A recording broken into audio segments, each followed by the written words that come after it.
안녕하십니까. 토마토 투자클럽 최병원 전문가입니다. 네, 안녕하세요. 마저스터입니다. 네, 안녕하십니까. 네. 네. 오늘 제가 먼저 하겠습니다, 강의. 네. 자, 제가 먼저 오늘 강의하겠습니다.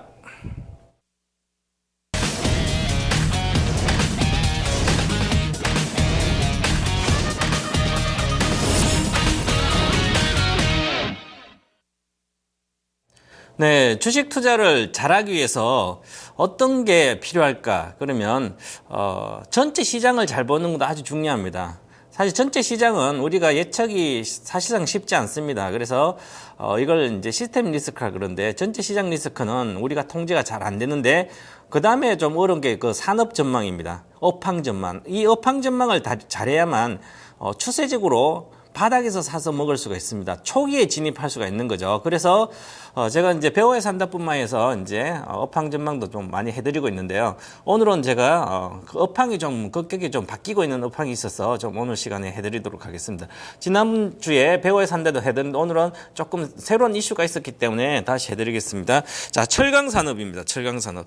자, 철강 산업 하면 주로 SOC 투자라든지 건축, 건물 짓거라든지 아니면 땅 파고 해서 여러 가지 관련된 프렌트라든지 하는데 이쪽이 배 만든다든지 자동차만 이런 게 아주 중요하죠. 그 산업이 성장할 때는 같이 성장하는 산업이죠. 그런데 이 철강 산업이 경기가 저성장되면서 그동안 가행 생산에서 상당히 안 좋았습니다. 그죠? 그래서 이 철강 산업이 좋아지면 전체적인 경기도 좋아지면 좀 후발적으로 경기가 좋아지면 첫 번째 먼저 가는 게 반도체 가고 그다음에 철강제 나중에 가는데 요즘 생각보다 철강 가격이 급등하고 있어서 월요일 날 중국 시장의 철강석 가격이 급등했죠. 그래서 관련된 걸 한번 좀 봐야 될 시점입니다. 그래서 철강 산업을 움직이는 핵심 변수는 그 산업 분석할 때 중요한 게 산업을 움직이는 그 변수가 있습니다. 그 변수를 철저히 분석해서 그 변수가 과연 어떻게 영향을 미칠지에 주가에 미칠지 영향 그 상관관계를 또 알아봐야 되는 거죠. 그래서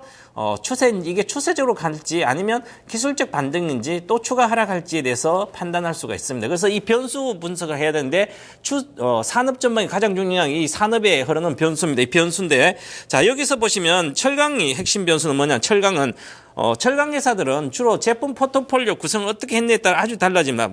자, 봉형강, 철근은 판재료, 자동차라든지, 그 다음에 광간, 파이프, 이렇게 프렌트 같은 할 때 파이프, 특수강이라든지 이런 게 있죠. 그죠? 그러면 여기 그 다음에 이제 요런 게 어떻게 제품 포트폴리오 형성하냐에 따라서 그 철강 회사의 수익성이나 전체적으로 이렇게 결정이 됩니다. 자, 그리고 그 다음에 아주 중요한 겁니다. 이게 재고입니다. 재고. 자, 재고가 얼마나 되는지 이거 아주 중요하죠. 그래서 철강제 재고가 얼마인지 아니면 철강석이 어떻게 수입해 재고가 얼마 남았는지부터 이렇게 아주 중요한데요. 재고 바로 이제 건설 업종은 이제 미분양 물량이죠. 그처럼 이제 철강도 재고가 얼마나 있는지 아주 중요합니다. 왜냐하면 재고에 의해서 가격이 많이 결정되니까 유통가격. 자, 그래서 또 중국 공급가격 해소 여부. 자, 지금은 중국이 수출량을 계속 늘려서 철강제는 중국에 달렸습니다. 중국이 공급 가행이 계속되고 있기 때문에 그래서 철강제 끝없이 빠졌죠. 그래서 이제 그러면 중국이 공급 가행이 어떻게 해소되는지 요 몇 가지를 이 세 가지를 해석을 해서 그에 대해서 철강 산업을 전망을 하는 겁니다. 자, 보시면 자, 요번에 이제 전인대 양해가 있었죠. 그래서 요번에 전인대에서 주로 핵심 내용이 있습니다. 올해 앞으로 5개년 동안 해야 될 내용이 있는데 그중에서 경제 성장률은 6.5에서 7% 정도 그냥 중속 성장을 하기로 했습니다. 그죠? 그런데 그보다 중요한 게 있습니다. 바로 재정 적자입니다. 작년에 재정 적자는 2.4%의 목표였는데요. 자, 올해 재정 적자를 3.0%. 그래서 3.0%나 20%대 이상의 재정 적자를 확대하는 거죠. 재정 적자를 확대한다는 것은 경기 부양을 확실히 시키겠다는 얘기입니다. 국가의 재정은 적자가 많이 보더라도 3%까지 올리더라도 나머지 전체적 경기 부양했다. 그 얘기는 내수 확대책을 쓰면서 저 서비스 산업을 성장시키고 전체 하면서 수출 전략이라든지 아니면 건설이라 이런 과거에 이끌었던 고속성장 인프라 투자해서 고속성장한다든지 이런 쪽을 많이 안 하고 그다음에 내수치 자금을 돌렸는데 이제 어느 정도까지는 적자를 하더라도 SOC 투자라든지 이런 걸 늘리겠다는 얘기죠. 그래서 전인대가 이렇게 나오고 나서 이번 주에 중국 관련 산업재들이 급등했죠, 그죠? 두산그룹도 마찬가지고요. 물론 공작기계 매각이 있었지만 그렇게 같이 올라갔습니다. 그게 바로 이 재정 적자를 확대해서 중국의 경기 부양을 하겠다는 의지가 강력하다는 얘기입니다. 자, 그리고 지금 중요한 가잉 생산 해소입니다. 이 전인대에서 한데 이제 리커창 총리가 이제 중국의 철강 산업이 전체적으로 자산보다 부채가 많은 구조가 됐습니다. 그래서 금융권까지 위기를 초래할 수 있기 때문에 이것을 안정적으로 좀비 기업을 안정적으로 퇴출을 시키고 그다음에 초기 공급 물량을 가장 이제 타이트하게 한다든지 그래서 전체 가행 생산 설비를 없앤다든지 해서 이 공급을 줄이겠다. 그래서 구조조정을 하겠다. 이렇게 해서 강력한 의지를 내비쳤기 때문에 과거에도 의지를 내비치면 이번에는 확실하게 의지를 내비쳤기 때문에 그 기대감으로 요즘 철강 가격이 이렇게 많이 올라갔습니다. 한번 보시면 자, 철강 가격이 철강제 가격입니다. 먼저 열연 가격을 보시면 중국 열연 평균 내수 가격입니다. 보면 이제 철강제 가격 작년도 12월 11일 날 280달러 했습니다. 톤당 280달러 했는데 이것이 3월 7일 날 387달러. 무지하게 올랐죠, 그죠? 많이 올랐습니다. 그리고 이 원인이 바로 전인대뿐만 나왔어요. 계속 뉴스 플러가 나오면서 구조조정 뉴스 플러가 계속 강력하게 유입됐고요. 그래서 이 센티멘트가 상당히 개선됐습니다. 그러면서 이 철강제 가격이 철강제도 철강석 가격이 급등했죠, 같이. 그래서 철강제와 철강석 가격은 급등한 상태입니다. 그래서 보시면 이렇게 최근에 들어서 이렇게 급등하고 있습니다. 중국 전인대 개막. 자, 그래서 구조조정에 기대감입니다. 기대감은 항상 주가는 기대감에서 먼저 오르고 나서 실제로 만약에 구조조정이 본격적으로 돼서 구조조정이 잘 이루어졌다면 주가는 다시 올라가겠죠. 그러면 가격도 안정되고 그런 구조로 이어집니다. 자, 보시면 자, 중국 열연 평균 내수 가격입니다. 자, 내수 가격을 보면 여기가 요 점선이 2008년도 금융위기 있을 때입니다. 금융위기 있을 때보다 지금 작년도 이 금융위기보다 더 많이 빠졌죠. 이렇게 더 많이 빠졌다가 12월 달에 180달러까지 내려갔죠. 톤당. 그런데 지금은 3월 7일 날까지 급등해서 그냥 금융위기 이전 수준으로 또 회복을 했습니다. 자, 회복한 수준이고요. 자, 그러면 과연 금융위기 정도가 적정 가격일까 그렇게 생각할 수도 있는데요. 자, 그러면 요 금융위기 이후로 빠졌다는 것은 요 전체 철강 회사들이 적자 구조로 가면 빠졌습니다. 작년에 중국의 철강 회사들이 거의 절반 가까이가 48%가 철강 회사 적자가 나왔습니다. 영업이익 적자가 나왔죠. 그러면 가도하게 빠졌다는 얘기죠. 그 상태에서 이번에 급등한 거다. 그런데 이제 비이성적으로 빠진 것이 이제 정상화되고 있다. 이렇게 보면 되는 거죠. 자, 그렇게 보면 되고요. 그 다음에 자, 철강석 가격이죠. 원재료인 철강석 가격을 보시면 수입 가격입니다. 칭하오 항구에서 있는, 칭다오 항구에서 하는 수입 가격을 보면 철강석을 보면 자, 그 전에 철강석이 2008년도 금융위기일 때 그 전부터 2011년도부터 빠지기 시작했죠. 여기서 왜 이렇게 빠지기 시작했냐면 2011년도 우리나라도 경기가 9월부터 빠지기 시작했고 중국도 마찬가지입니다. 그래서 2011년도 가을부터 계속 경기가 하강이 됐습니다. 조금씩 계속. 그래서 철강 가격도 같이 이 경기와 같이 움직입니다. 그래서 이렇게 같이 빠졌죠. 전체적으로 많이 빠졌고요. 자, 그런 상태에서 최근에 작년에 급하게 여기 금융위기 가격부터 더 공급 가행이 중국의 공급이 밀어제키니까 공급 가행해서 이렇게 많이 빠졌죠. 그죠? 자, 그래서 이렇게 많이 빠진 상태 최근에 급등하고 있다. 이렇게 해서 그러면 주가는 사실상 포스코도 작년 12월에 저가면서 같이 올라오고 있었죠. 미리 주가는 움직입니다. 그죠? 이 가격부터. 그래서 자, 철강석 가격을 보면 톤당 작년도 12월 11일 날 38.3달러였는데 3월 7일 날 63.7달러.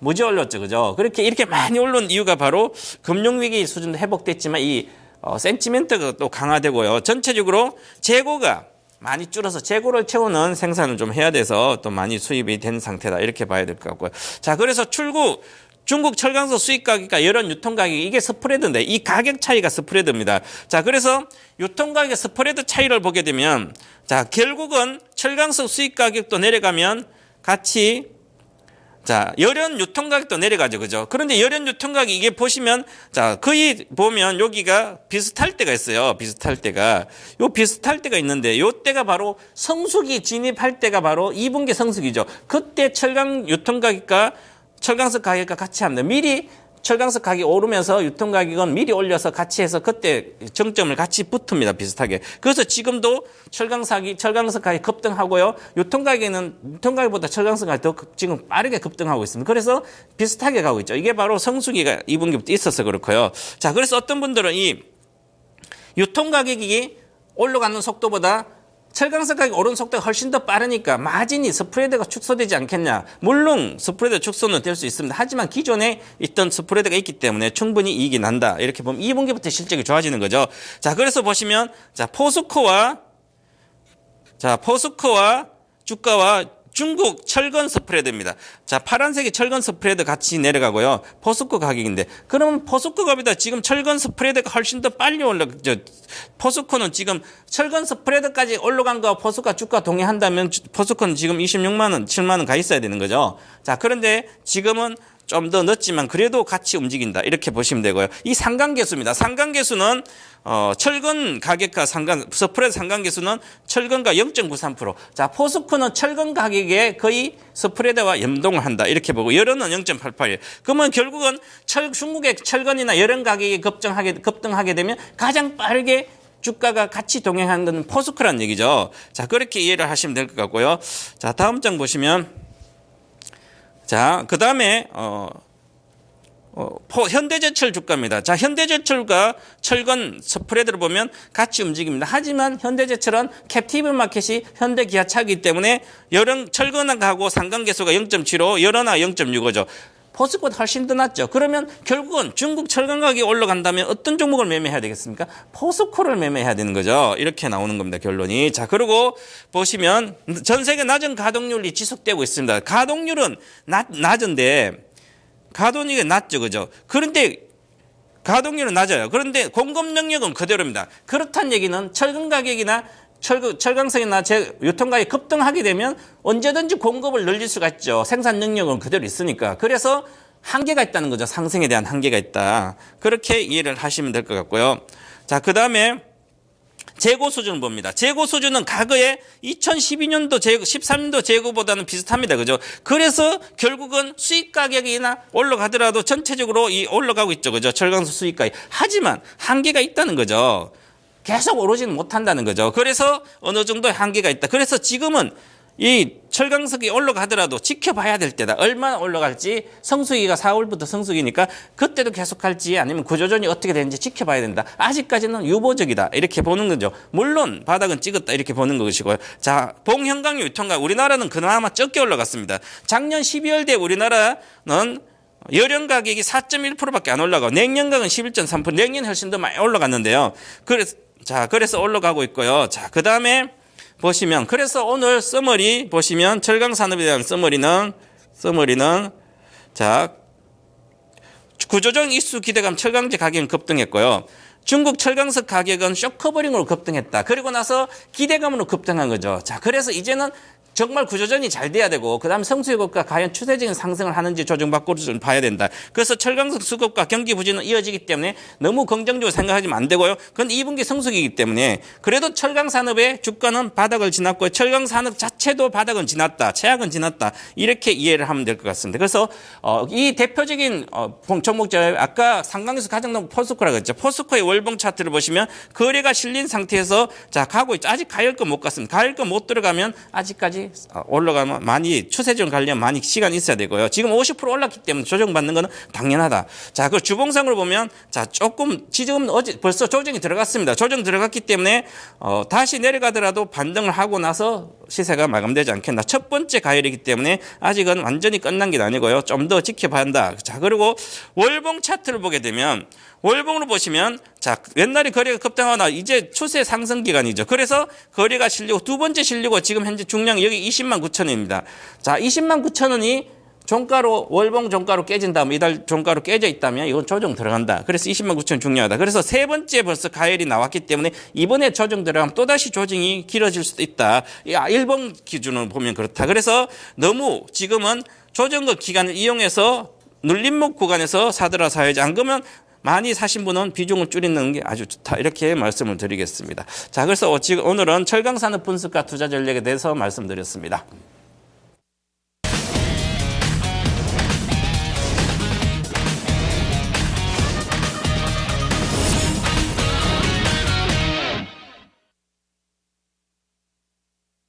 네, 자 시청자 여러분, 내일이 2016년도 첫 번째 선물옵션 만기일입니다.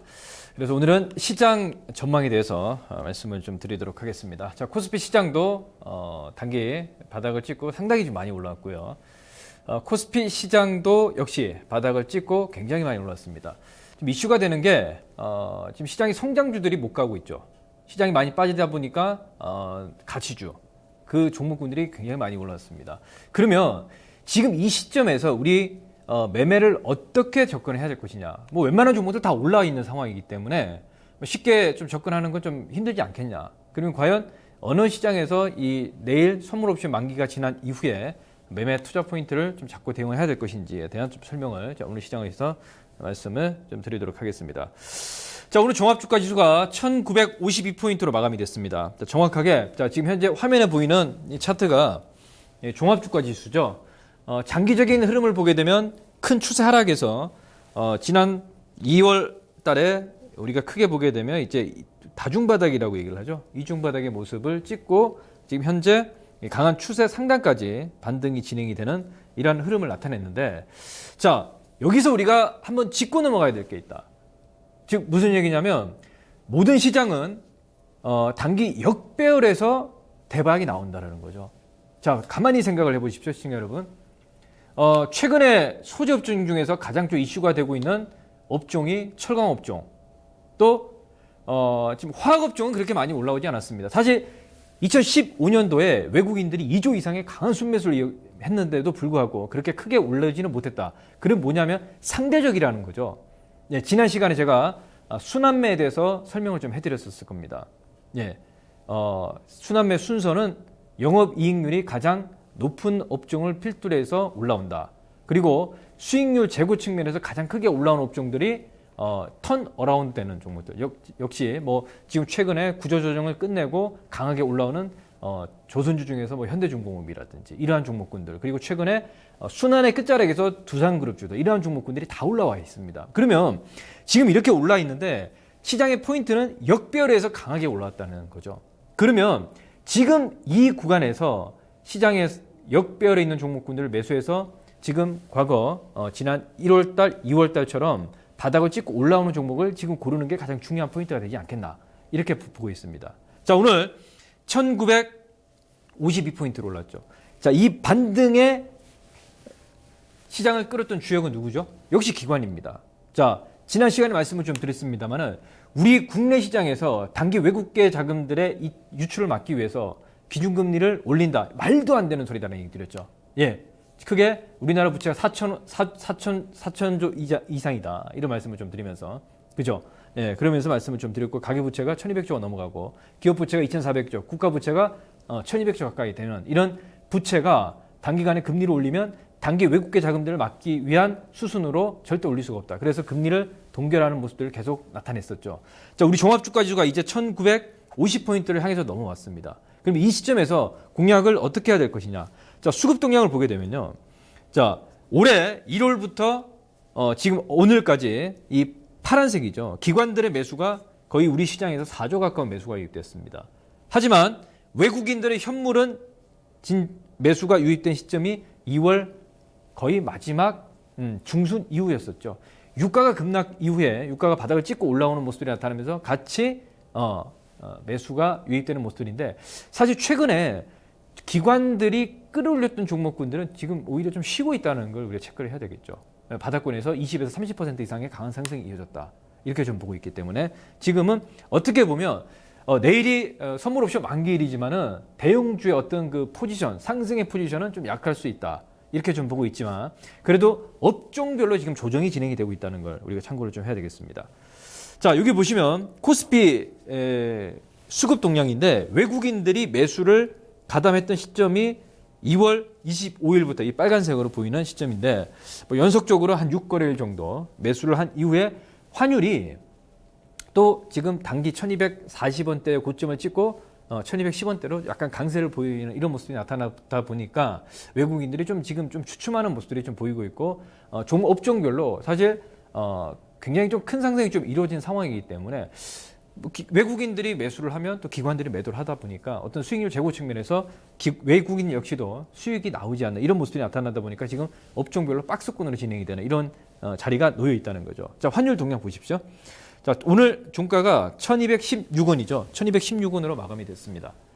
제가 봤을 때는 일단은 이제 ECB 통화정책 회의와 다음 주에 FOMC 회의에서 이제 어떤 결과가 나올지 뭐 지금 거의 나와 있는 상황이죠. 예. 그래서 제가 봤을 땐 큰 동향은 없을 거다라고 좀 보고 있는데 한 1,200원대를 기점으로 해서 상단 10원, 20원 이렇게 하단 10원, 20원 왔다 갔다 하는 모습들이 좀 보이겠다 이렇게 보고 있습니다. 그래서 일단 거래소 시장 쪽에서는 뭐 크게 지금 공략할 수급 포인트는 예, 뭐 제가 보는 관점은 약간 어떤 그 단기 상승에 대한 숨고르는 과정들이 좀 진행이 돼야 되겠다 이렇게 좀 보고 있습니다. 자, 지금 차트가 보이는 업종이 철강 업종이죠. 지금 뭐 시장에서 굉장히 말이 많죠, 그죠? 왜 단기간에 저PBR 종목으로 굉장히 포스코라든지 현대제철이라든지 이런 업종들이 또 중국의 전통 산업의 구조조정 이후에 사실 철강 업종들이 굉장히 지금 탄력이 강화되고 있다 이렇게 좀 볼 수 있는데 이렇게 크게 오른 종목을 매수를 하게 되면 또 우리가 과거에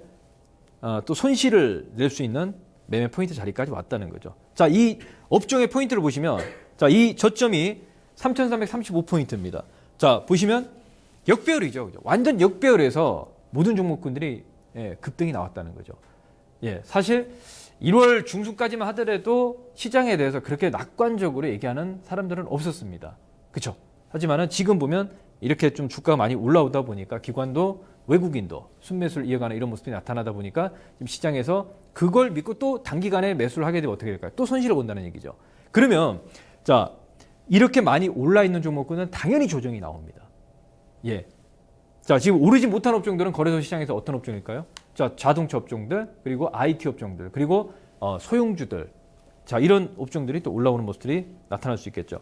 자, 최근에 또 단기간에 또 강하게 또 올라왔던 업종이 중공업 업종이죠. 그죠? 예, 바닥을 찍고 1월 21일에 205포인트를 찍고 현재 굉장히 큰 상승.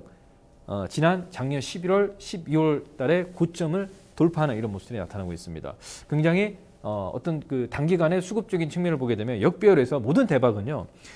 저는 그렇게 생각하고 있습니다. 지금 뭐 가치주들이 굉장히 크게 상승이 나왔지만 성장주들은 또 반면에 오히려 또 많이 좀 빠진 이후에 조금씩 올라오는 모습들이 나타나고 있습니다만은 모든 종목군들이 대박은 역배열에서 크게 상승이 나온다는 거죠. 역배열에서 정배열을 간다. 너무 기술적 분석에도 좀 의지하는 것보다도 뭐 우리가 펀더멘탈 측면도 같이 좀 접근을 좀 해야 되지 않겠나 이렇게 좀 보고 있습니다. 자, 코스닥 시장을 한번 좀 보도록 하겠습니다.